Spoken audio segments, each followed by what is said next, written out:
Bismillahirrahmanirrahim. Assalamualaikum warahmatullahi wabarakatuh.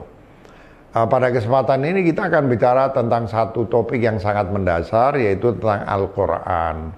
Tentang kitab suci yang berisi wahyu dari Allah SWT yang diturunkan kepada Nabi Muhammad SAW lewat berbagai macam cara. Disebutkan di dalam kitab-kitab tentang cara pewahyuan, ada yang Jibril datang, ada yang Rasulullah seperti mendengar suara lonceng, ya, ada berbagai cara di mana ayat Al-Quran itu diturunkan. Meskipun di akhir tahun-tahun terakhir Nabi, malaikat Jibril itu datang dan memastikan bacaan Rasulullah. Jadi ini turun dalam bentuk redaksi bacaan dalam bahasa Arab, dipastikan kebenarannya oleh Jibril. Bahkan Jibril memberitahu tempatnya di dalam mushaf itu di mana, ayat ini tempatnya di mana, ya. Nah, tapi itu sebetulnya lebih tepat, khususnya dalam pandangan kaum sufi, disebut sebagai Al-Furqan. Tapi Al-Quran itu artinya adalah wahyu Allah yang masih dalam bentuk ijmal, tergabung dalam suatu pemahaman sintetik di sisi Allah, yang kemudian diturunkan pada saat Lailatul Qadar. Nah, yang disebutkan turun dari Lauhul Mahfuz ke langit dunia, itu yang disebut Al-Quran dalam bentuk gabungan sintetik, belum terurai dalam kalimat-kalimat bahasa Arab, yang kemudian turun kepada Rasulullah pertama di Gua Hira dan berakhir dengan ayat Al-Yawma akmaltu lakum dinakum wa atmamtu alaikum ni'ati wa raditu lakumul Islam madina. Itu adalah Al-Furqan, detail dari Al-Quran yang turun dari Lauhul Mahfuz ke langit dunia, ya. Makanya sebagian orang menafsirkan Alif Lam Mim dzalikal kitabu la raiba fihi hudal lil muttaqin.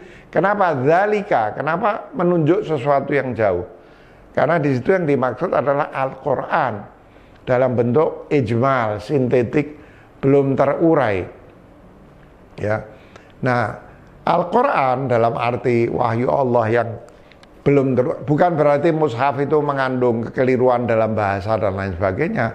Tapi kalau sudah menjadi tafsir, menjadi detail, itu terbuka berbagai kemungkinan penafsiran, yang antara lain penafsiran itu bisa salah.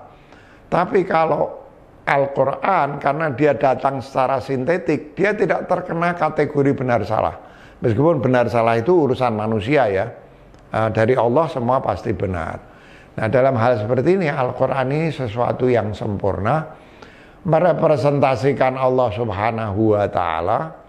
Dia sama terjaga dari kesucian sebagaimana seorang insan kamil seperti Rasulullah Shallallahu Alaihi Wasallam itu terjaga dari kesucian, sehingga orang mengatakan cerminan Allah itu ada tiga, yang tiga-tiganya terjaga dari kesucian. Satu, tajalli Allah SWT dalam bentuk alam semesta.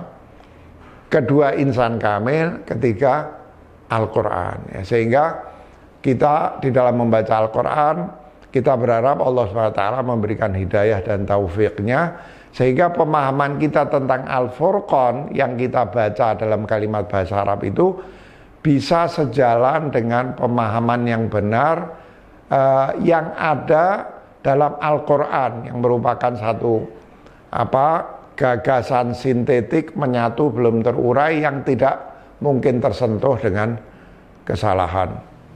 Maka tidak aneh jika kemudian orang berpendapat bahwa Rasulullah itu mesti maksum, terbebas dari dosa, karena yang diturunkan kepada Rasulullah itu adalah sesuatu yang juga terjaga dari kesalahan. Agar keterjagaan dari kesalahan Al-Quran itu tetap terjaga pada saat diwahyukan kepada Rasulullah, maka Rasulullah sebagai bejana dari pewahyuan itu mestilah juga maksum, tidak mungkin akan mengotori kesucian atau keterjagaan Al-Quran dari kesalahan, ya. Dan dengan cara itu juga kita akan bisa mendapatkan pemahaman tentang yang mewahyukan itu, yaitu Allah SWT yang Maha Suci Subhanahu wa Ta'ala, dengan benar, dengan suci, karena Al-Qur'annya suci, penerimanya juga seorang manusia sempurna yang juga suci, ya. Karena itu kita juga penting untuk selalu memelihara pengertian bahwa Al-Quran ini bukan sekedar buku biasa. Al-Quran ini adalah sebuah kitab yang terjaga dari kesalahan, menyampaikan kepada kita keagungan yang berfirman-Nya, yaitu Allah SWT.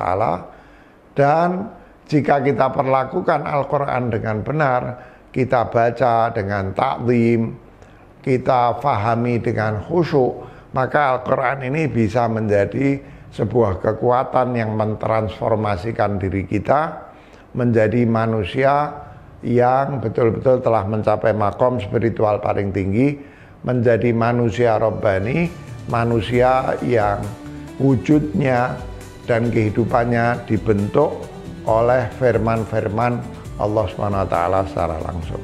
Terima kasih. Assalamualaikum warahmatullahi wabarakatuh.